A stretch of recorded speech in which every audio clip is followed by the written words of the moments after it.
Hey there, welcome back to Project Syntar.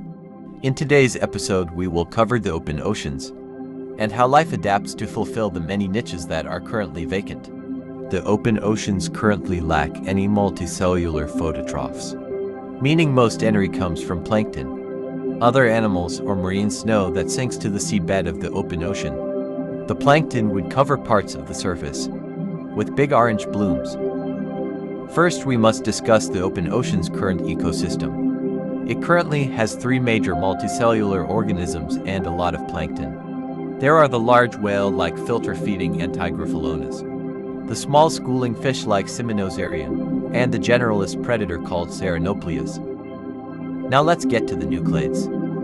A creature may evolve to fill the role of a mid-sized filter feeder that isn't as large as the Antigryphalonas, but not as small as the Symbiosis. Meet the tunomorph. It travels in groups, but not in groups as big as its ancestor, the Symbiosis. These groups are closer to around 50. They are pretty basic animals, but have further enhanced the chemoreceptors on its mouth parts to better, quote-unquote, smell plankton. You heard me right, I said enhanced and not gained. Its ancestors, the Symbiosis, and also his other descendants have other senses as well.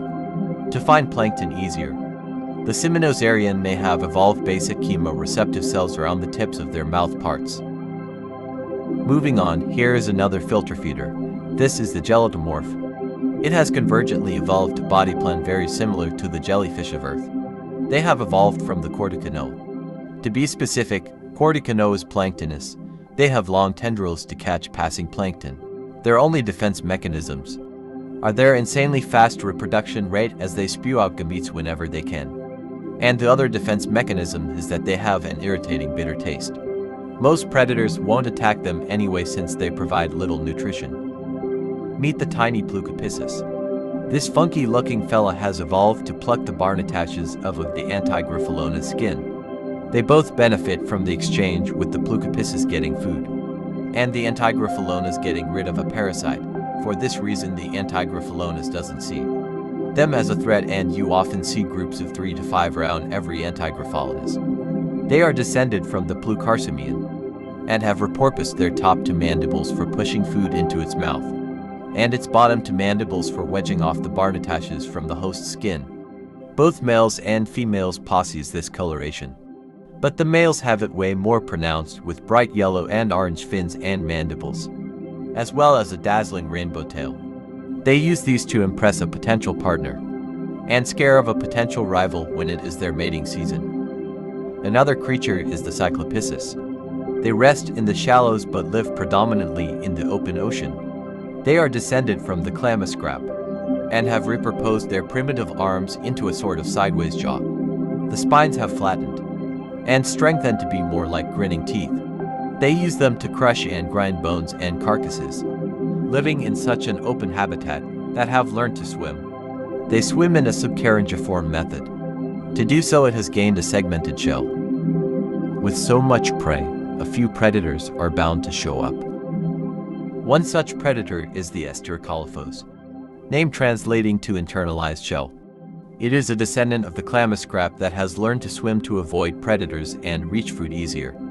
It slowly adapted for a predatory niche similar to dolphins, hunting in packs/pods of up to 7 to take down large prey. Their shell has been internalized and acts similar to the gladius of earth squids. The spines on its tentacles have become thicker and sharper to cause more damage to its prey and predators. They have converged on a similar look to earth cephalopods. Another predator is the Gladiositter. It has evolved from the Symbiosis and has turned its top mandibles into a long sword-like structure to slash at schools of Symbiosis. This creature has very complex praying mantis-like mandibles that it uses to grab its sliced prey and insert it into its mouth. They have bright coloration on their tail to see members of its species from a large distance. They do this in hopes of finding a large school of fish, since they hunt exclusively those. These schools can range into the hundreds of thousands. Due to all these predators, some Symbiosis have evolved a strange defense mechanism. This was thought to be very rare on Earth, but once we researched more, we discovered that it has evolved multiple times independently on Earth, meaning it's not too far of a stretch to think it could evolve on Aurelios. I'm talking about flying fish, or more accurately gliding fish. When feeling threatened, they swim up to the surface and start skimming the surface with their long tail. They then begin to glide long distances to escape predators. They have bright colors to impress mates. They are called the Larbantapesis, meaning glide fish. Meet the Ligofiltro, name meaning tiny filter. Because of all the predators and their habitat, they have become smaller, a lot smaller. So small in fact that they can only reach 1 inch at largest. They act similar to krill, meaning they swarm in huge numbers. Their size has helped them evade. They're old predators, but it has brought them a new threat. They are so small that the Antigryphalonas now eats them. All this new food for the Antigryphalonas has made a large population boom. Some Ceranopleas have adapted to feed on the abundant prey, rising to the top of the food chain and becoming the open ocean's top predator. It is called the Echinotherium, weighing in at a whopping 4,200 pounds. This beast is around the size of a great white shark and has the bite force of an orca. Its front jaw evolved from the Ceranopleas, and is lined with rows of sharp teeth which are more closer built for eating its victims alive, rather than killing then eating. Its mandibles, jaw completely cover its first and second segment.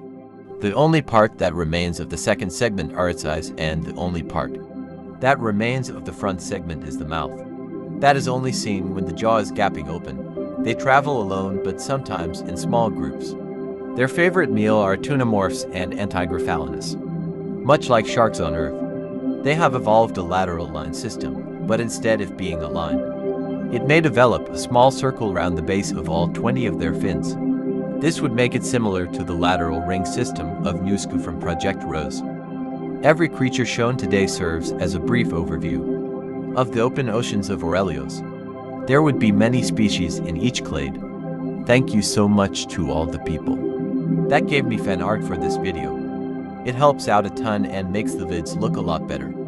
If you want to see some spoilers for the next episode, give fan art, chat, or much more, you can join the Discord server in the description. Speaking of next episode, we will cover the immense diversity of the 2 reefs. They are analogous to Earth coral reefs, so will hold a huge variety of organisms. I hope to see you there. Goodbye for now.